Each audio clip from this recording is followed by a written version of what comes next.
আসসালামু আলাইকুম। আমন্ত্রণ জানাচ্ছি জাগো টিভিতে। আপনাদের সাথে আছি আমি মমতাজ শাহিন রুম্পা। শুরুতেই জানিয়ে দিব আপডেটগুলো। গাজায় ঘুমহীন অবস্থায় পাগলপ্রায় ইসরায়েলি সেনারা, ফুসকুড়ি, চুলকানি সহ ছারপোকার আক্রমণে নাস্তানাবুদ হায়েনারা। এবার তুর্কি হ্যাকারদের আক্রমণে ইসরায়েলি যুদ্ধমন্ত্রী, ভিডিও কলে ফাঁস হলো তার ছবি।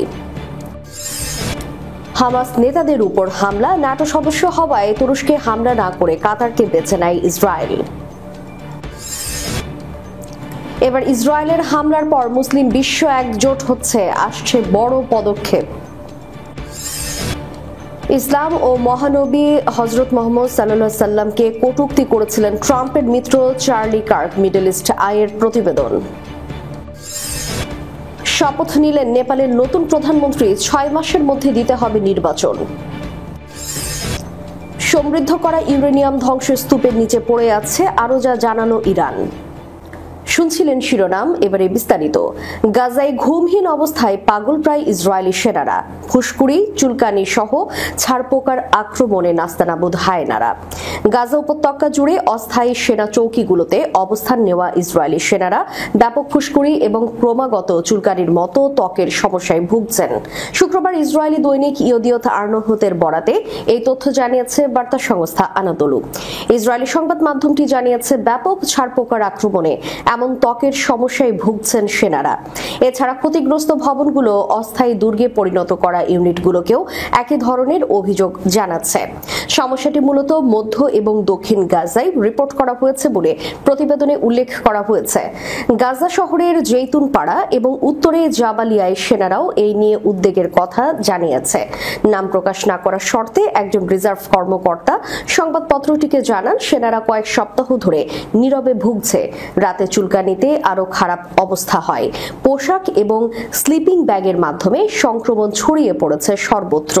এমনকি যারা সরাসরি মাটিতে ঘুমায় না, তাদের মধ্যেও ছড়িয়েছে এই পোকার সংক্রমণ। একজন সেনার বাবা বলেন, তার ছেলেদের বলা হয়েছিল এই পোস্টগুলো মাত্র কয়েক সপ্তাহের জন্য অস্থায়ী হবে, কিন্তু এখন এগুলো স্থায়ী হয়ে গেছে। তারা ময়লা আবর্জনার মধ্যে বাস করছে। তাদের এই ধরনের স্বাস্থ্য ঝুঁকির মুখে ফেলার কোনো যুক্তি নেই। তিনি আরও জানান, এলাকায় বিপথগামী বিড়াল এবং কুকুর বিভিন্ন রোগের ঝুঁকি আরও বাড়িয়ে দেয়। প্রতিবেদনে উল্লেখ করা হয়েছে যে দুর্বল স্যানিটারি পরিস্থিতি, সেনাদের পরিত্যক্ত বা ক্ষতিগ্রস্ত কাঠামোতে বসবাসের ব্যবস্থার কারণে তৈরি হয়েছে, যেখানে কোনো উপযুক্ত বাথরুম নেই। ইসরায়েলের চলমান অবরোধের ফলে গাজার একটি বিশাল অংশ অস্বাস্থ্যকর পরিস্থিতি এবং সংক্রমণে জর্জরিত হয়েছে। এতে ভুক্তভোগী হচ্ছে ইসরায়েলি সেনারাও। অন্যদিকে যুদ্ধের ফলে বাস্তুচ্যুত লাখ লাখ ফিলিস্তিনি বিভিন্ন প্রাণী এবং পোকামাকড়ে ধ্বংসপ্রাপ্ত ভবনে আশ্রয় নিতে বাধ্য হচ্ছে।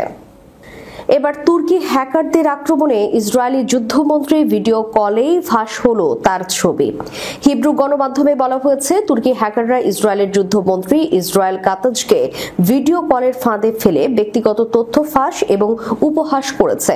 এটি ইসরায়েলের শীর্ষ কর্মকর্তাদের লক্ষ্য করে চলমান সাইবার আক্রমণের নতুন ঘটনা। হ্যাকাররা কাতাজের ব্যক্তিগত ফোন নম্বর পেয়ে ভিডিও কল শুরু করে। মন্ত্রী ভুলবশত কলটি উত্তরে দেন, কিন্তু সঙ্গে সঙ্গে ফোন কেটে দেন। তবে হামলাকারীরা তার বিভ্রান্ত চেহারার স্ক্রিনশট তোলা এবং অনলাইনে ছড়িয়ে দেয়। পরে মন্ত্রীর ফোন নম্বর বিচ্ছিন্ন করা হয়।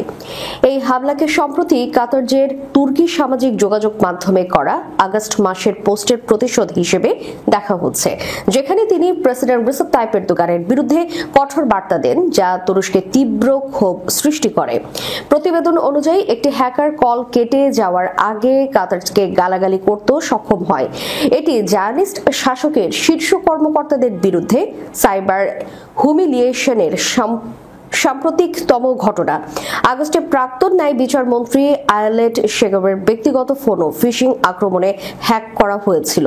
হ্যাকাররা তার ডিভাইসে পূর্ণ অ্যাক্সেস পায়, যদিও নিরাপত্তা কর্মকর্তাদের পূর্ব সতর্কতা ছিল।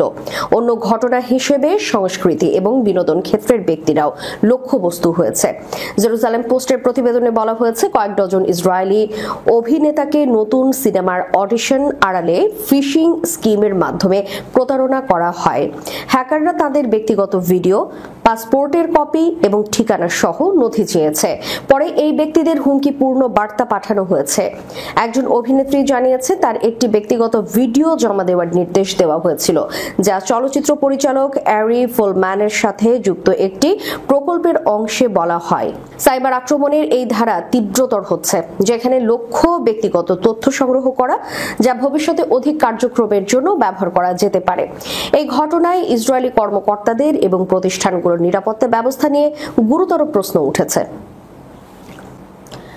হামাস নেতাদের উপর হামলা। ন্যাটো সদস্য হওয়ায় তুরস্কে হামলা না করে কাতারকে বেছে নেয় ইসরায়েল। প্রতিবেদনে বলা হয়, তুরস্ক ন্যাটো সদস্য হওয়ায় হামাসের নেতাদের উপর হামলা করার জন্য আঙ্কারার পরিবর্তে দোহাকে বেছে নেয় ইসরায়েল। বৃহস্পতিবার মিশরীয় সূত্রের বরাত দিয়ে আল আখবার নামে হিজবুল্লাহ সমর্থিত লেবানিজ দৈনিক এবং দ্য ডিউজিয়াস ক্রনিকল এর প্রতিবেদনে এই তথ্য জানানো হয়েছে। মঙ্গলবার দোহাতে এই হামলার ঘটনা ঘটে। ইসরায়েল মধ্যপ্রাচ্যে সামরিক অভিযান বাড়িয়ে হামাসের রাজনৈতিক নেতাদেরকে হত্যা চেষ্টায় এই বিমান হামলা চালায়। পরবর্তীতে যুক্তরাষ্ট্র এই অভিযানকে একটি একতরফা হামলা হিসেবে বর্ণনা করে বলে, এই হামলা আমেরিকান এবং ইসরায়েলের স্বার্থকে এগিয়ে নেয় না। আল আখবার জানায়, ইসরায়েলি কর্মকর্তারা প্রথমে তুরস্কের হামাস কার্যালয়গুলোকে লক্ষ্যবস্তু করার কথা ভেবেছিল, যেখানে বেশ কয়েকজন সিনিয়র নেতা থাকেন। তবে ন্যাটো সদস্যদের উপর হামলা করলে ওয়াশিংটন এবং অন্যান্য মিত্রদের সাথে গুরুতর কূটনৈতিক সংকট তৈরি হতে পারে। এই আশঙ্কায় প্রকল্পটি বাতিল করা হয়। ন্যাটোর আর্টিকেল 5 অনুযায়ী একজন সদস্যের উপর আক্রমণকে সবার উপর আক্রমণ হিসেবে ধরা হয়, যা ইসরায়েল হামলা চালালে জোটের মধ্যে সংকট তৈরি করতে পারত। এর পরিবর্তে ইসরায়েলি বাহিনী দোহাতে হামাস নেতাদের লক্ষ্যবস্তু করে। ইসরায়েলি গণমাধ্যম অনুসারে প্রাথমিক মূল্যায়নে মনে হয়েছিল যে হামলা সফল হয়েছে, কিন্তু দ্রুতই সেই আশাবাদ ম্লান হয়ে যায়। আরব গণমাধ্যমের খবর অনুযায়ী লক্ষ্যবস্তু হওয়া হামাস নেতারা দুপুরের নামাজের জন্য বাইরে চলে গিয়েছিলেন এবং তাদের ফোনগুলো ভেতরে রেখে গিয়েছিলেন, যা ইসরায়েলি গোয়েন্দাদেরকে বিশ্বাস করতে বাধ্য করে যে তারা তখনও ভিতরেই আছেন। ইসরায়েলের প্রাণঘাতী হামলার পর মুসলিম বিশ্বের নেতারা শীঘ্রই একজোট হতে চলেছেন। কাতার, যেখানে হামলা শিকার হয়েছেন, দেশটির গুরুত্বপূর্ণ কেন্দ্রে জরুরি ভিত্তিতে আরব ইসলামিক সম্মেলন ডেকেছে।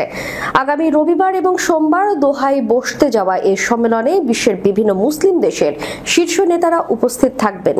কাতারের প্রধানমন্ত্রী শেখ মোহাম্মদ বিন আব্দুর রহমান আল থানি জানিয়েছেন, ইসরায়েলের হামলার জবাবে আঞ্চলিক প্রতিক্রিয়া প্রস্তুত হচ্ছে। তিনি বলেন, উপসাগরীয় অঞ্চলকে বিশৃঙ্খলার দিকে ঠেলে দেওয়ার জন্য ইসরায়েলের প্রধানমন্ত্রী বেনিয়ামিন নেতানিয়াহু দায়ী। ইসরায়েলের হামলার পরপরই কাতার অন্যান্য আরব এবং ইসলামিক দেশগুলোর সঙ্গে যোগাযোগ শুরু করে।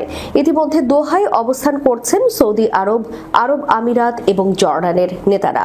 হামলার পর সংযুক্ত আরব আমিরাতের প্রেসিডেন্ট শেখ মোহাম্মদ বিন জায়েদ আল নাহিয়ান, জর্ডানের ক্রাউন প্রিন্স হুসাইন এবং সৌদি আরবের ক্রাউন প্রিন্স মোহাম্মদ বিন সালমানও কাতারে পৌঁছেছেন। এই হামলা কাতারের সার্বভৌমত্ব এবং নিরাপত্তা ব্যবস্থাকে প্রশ্নের মুখে ফেলেছে। 9 সেপ্টেম্বর কাতারের দোহায় হামাস নেতাদের লক্ষ্য করে 15টি যুদ্ধ বিমান নিয়ে ইসরায়েলি হামলা চালায়। এই হামলায় 6 জন নিহত হলেও হামাসের শীর্ষ নেতারা বেঁচে যান।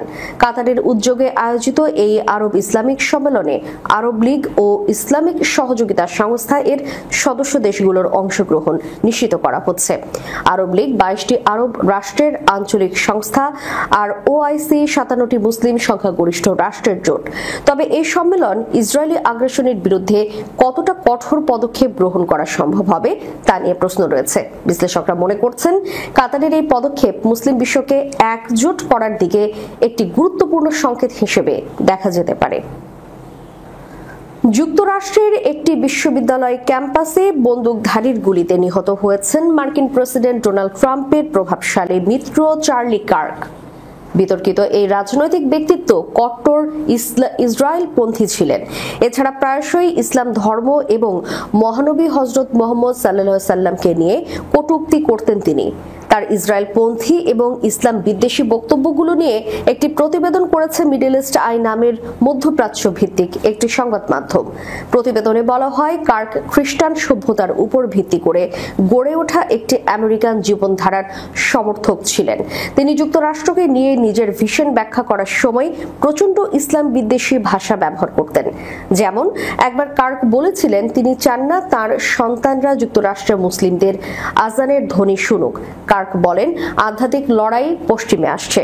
আমাদের আমেরিকান জীবনধারাকে চ্যালেঞ্জ জানাতে ওয়াকবাদ বা মার্কসবাদ ইসলামের সঙ্গে মিলিত হচ্ছে। এছাড়া কার্ক মহানবী হযরত মুহাম্মদ সাল্লাল্লাহু আলাইহি ওয়াসাল্লাম সম্পর্কে আলোচনা করার সময় অত্যন্ত আক্রমণাত্মক এবং বিদ্বেষপূর্ণ ভাষা ব্যবহার করেছিলেন। কার্ক তাকে একজন যুদ্ধপ্রধান এবং পেডোফাইল আখ্যা দিয়ে বলেছিলেন যে তিনি ধর্ষণে লিপ্ত ছিলেন। কার্ক কট্টর ইসলামপন্থী ছিলেন। গাজায় গণহত্যার পরও ইসরায়েলের প্রতি সমর্থন ব্যক্ত করে তিনি নিজেকে একজন ইভানজেলিক্যাল খ্রিস্টান জায়নিস্ট হিসেবে পরিচয় দিতেন। তিনি বলেন, ইসরায়েলের প্রতি আমার সমর্থন প্রকাশের জন্য যথেষ্ট, আমার বুলেট প্রুফ জীবন বৃত্তান্ত যথেষ্ট। আমি ইসরায়েলের ধর্মগ্রন্থ ভিত্তিক ভূমির অধিকারে বিশ্বাস করি। আমি বিশ্বাস করি ভবিষ্যৎ বাণীর পূর্ণতায়। আমার জীবন ইসরায়েলে পরিবর্তিত হয়েছিল। এমনকি প্রয়োজনে কার্ক ইসরায়েলের জন্য লড়াই করতেও প্রস্তুত থাকার কথা জানিয়েছিলেন। গাজা ইস্যুতে কার্ক বরাবরই ইসরায়েলের সরকারি অবস্থানের পুনরাবৃত্তি করতেন এবং ফিলিস্তিনিদের বিরুদ্ধে ইসরায়েলের নৃশংসতার জন্য হামাসকে দায়ী করতেন। যখন অবরুদ্ধ গাজা উপত্যকা দুর্ভিক্ষের দিকে ধাবিত হচ্ছিল, কার্ক তার পডকাস্টে ইসরায়েলের সমর্থকদের আমন্ত্রণ জানাতেন এবং ইসরায়েলের সমালোচনার জন্য দ্য নিউ ইয়র্ক টাইমস এবং অন্যান্য মূল ধারার গণমাধ্যমের বিষাদাগার করতেন। এদিকে নেপালের অন্তর্বর্তীকালীন সরকারের প্রধানমন্ত্রী হিসেবে শপথ নিয়েছেন সুশীলা কার্কি। শুক্রবার দেশটির প্রেসিডেন্ট রামচন্দ্র পাউডেল তার সরকারি বাসভবন শীতল নিবাসে সুশীলা কার্কিকে শপথ পড়ান। নেপালের সংবাদ মাধ্যম কাঠমান্ডু পোস্ট জানিয়েছে, নতুন এই সরকারকে 6 মাসের মধ্যে নির্বাচন আয়োজনের ম্যান্ডেট দেওয়া হয়েছে। স্থানীয় সময় রাত 9টার দিকে তিনি শপথ নেন। নেপালের জেনজির বিক্ষোভকারীদের প্রতিনিধি প্রেসিডেন্ট রামচন্দ্র পাউডেল এবং সেনাবাহিনীর প্রধান অশোক রাজ সিদদেলের মধ্যে আলোচনা হয়। এরপর সুশীলা কার্কিকে প্রধানমন্ত্রী বানানোর সিদ্ধান্তের ব্যাপারে সবাই একমত হয়। সুশীলা কার্কি নেপালের ইতিহাসে প্রথম নারী প্রধানমন্ত্রী হয়েছেন। তার নেতৃত্বে একটি অন্তর্বর্তী সরকার গঠিত হবে। এই সরকারের মন্ত্রিসভার আকার ছোট হবে এবং রাতেই প্রথম মন্ত্রিসভার বৈঠক করবেন তিনি। বৈঠক থেকে তিনি কেন্দ্রীয় ও প্রাদেশিক পার্লামেন্ট ভেঙে দেবার প্রস্তাব দেবেন বলে জানিয়েছে একটি সূত্র। সামাজিক যোগাযোগ মাধ্যম বন্ধের প্রতিবাদে গত সপ্তাহে আন্দোলনের নামে নেপালের জেনজিরা। এর মধ্যে গত সোমবার বিক্ষোভকারীরা পার্লামেন্টে ঢোকার চেষ্টা করলে তাদের লক্ষ্য করে গুলি ছোড়া হয়। এতে অনেক শিক্ষার্থী নিহত হন। এরপর ক্ষোভে ফেটে পড়েন বিক্ষোভকারীরা। মঙ্গলবার তাদের আন্দোলনের তীব্রতা বাড়লে প্রধানমন্ত্রিত্ব ছেড়েছেন কেপি শর্মা ওলি। এরপর তিনি গা ঢাকা দেন। ওই দিন বিক্ষোভকারীরা সাবেক 2 প্রধানমন্ত্রী সহ অনেক মন্ত্রীর বাড়িতে হামলা চালান। এর মধ্যে অর্থমন্ত্রীকে রাস্তায় পেটানোর ঘটনাও ঘটেছে। সুশীলা কার্কি 2016 থেকে 2017 সাল পর্যন্ত নেপালের প্রধান বিচারপতি ছিলেন। তিনি দেশটির প্রথম নারী প্রধান বিচারপতি হন। বিচারক থাকাকালীন তিনি দুর্নীতির বিরুদ্ধে কঠোর অবস্থানে নিয়েছিলেন এবং এই কারণে জেনজির কাছে তার জনপ্রিয়তাও রয়েছে। তেহরান জানিয়েছে, ইসরায়েল ইরান সাম্প্রতিক যুদ্ধের সময় ইরানের কিছু পারমাণবিক স্থাপনা ক্ষতিগ্রস্ত হয়েছে এবং সেখানে সংরক্ষিত সমৃদ্ধ ইউরেনিয়াম এখনো ধ্বংসের স্তূপের নিচে রয়েছে। বৃহস্পতিবার এক টেলিভিশন সাক্ষাৎকারে ইরানের পররাষ্ট্রমন্ত্রী আব্বাস আরাঘচি এই তথ্য প্রকাশ করেন। আরাঘচি বলেন, আমাদের সব উপাদান ধ্বংসস্তূপের নিচে রয়েছে। দেশের পারমাণবিক শক্তি সংস্থা পরিস্থিতি মূল্যায়ন করছে এবং সর্বোচ্চ জাতীয় নিরাপত্তা পরিষদের কাছে একটি পূর্ণাঙ্গ প্রতিবেদন জমা দেবে। ইরানের এই পরিষদই দেশের পরমাণু নীতি এবং সিদ্ধান্ত গ্রহণের দায়িত্বে রয়েছেন। শুক্রবার আমিরাত ভিত্তিক সংবাদ মাধ্যম দ্য ন্যাশনাল জানিয়েছে, সম্প্রতি মিশরের কায়রোতে আন্তর্জাতিক পরমাণু শক্তি সংস্থা সংস্থার প্রধান রাফায়েল গ্রসির সঙ্গে ইরান একটি নতুন সহযোগিতা কাঠামোতে সম্মত হয়েছে। তবে এই বিষয়ে আরাকচি স্পষ্ট করে বলেন, জাতিসংঘের পরমাণু পরিদর্শকেরা ক্ষতিগ্রস্ত স্থাপনাগুলোতে প্রবেশাধিকার পাবেন শুধু নিরাপত্তা পরিষদের অনুমোদনের পরে। তিনি জোর দিয়ে জানান, আগে পরিবেশ ও নিরাপত্তা সংক্রান্ত প্রয়োজনীয় ব্যবস্থা নেওয়া হবে। ইসরায়েলের সঙ্গে সম্প্রতি 12 দিনের যুদ্ধে ইরান তার IAEA সহযোগিতা স্থগিত করেছিল। ইরানের অভিযোগ ছিল সংস্থাটি যথাযথভাবে ইসরায়েলের হামলার নিন্দা জানায়নি। আরাকচি জানান, ক্ষতিগ্রস্ত স্থাপনা এবং অক্ষত স্থাপনার মধ্যে পার্থক্য করা হবে। যেমন দক্ষিণ ইরানের বুশেহর রিঅ্যাক্টের মতো অক্ষত স্থাপনাগুলোতে প্রবেশাধিকার বিষয়ে প্রতিটি ক্ষেত্রে আলাদা করে সিদ্ধান্ত নেবে নিরাপত্তা পরিষদ। কিন্তু আঘাতপ্রাপ্ত স্থাপনাগুলোতে প্রবেশের বিষয়টি জটিল এবং আপাতত সেখানে কোনো কার্যক্রম শুরু করা হচ্ছে না। দর্শক, শেষ করার পূর্বে সংবাদ শিরোনামগুলো জানিয়ে দিব আরও একবার। গাজায় ঘুমহীন অবস্থায় পাগলপ্রায় ইসরায়েলি সেনারা, ফুসকুড়ি চুলকানি সহ ছারপোকার আক্রমণে নাস্তানাবুদ হায়েনারা। এবার তুর্কি হ্যাকারদের আক্রমণে ইসরায়েলি যুদ্ধমন্ত্রী, ভিডিও কলে ফাঁস হলো তার ছবি। হামাস নেতাদের উপর হামলা, ন্যাটো সদস্য হওয়ায় তুরস্কে হামলা না করে কাতারকে বেছে নেয় ইসরায়েল। এবার ইসরায়েলের হামলার পর মুসলিম বিশ্ব একজোট হচ্ছে, আসছে বড় পদক্ষেপ। ইসলাম ও মহানবী হযরত মুহাম্মদ সাল্লাল্লাহু আলাইহি সাল্লামকে কটূক্তি করেছিলেন ট্রাম্পের মিত্র চার্লি কার্ক, মিডল ইস্ট আইয়ের প্রতিবেদন। শপথ নিলেন নেপালের নতুন প্রধানমন্ত্রী, 6 মাসের মধ্যে দিতে হবে নির্বাচন। সমৃদ্ধ করা ইউরেনিয়াম ধ্বংসস্তূপের নিচে পড়ে আছে, আরও যা জানালো ইরান। এতক্ষণ আমাদের সাথে থাকার জন্য ধন্যবাদ। আল্লাহ হাফেজ।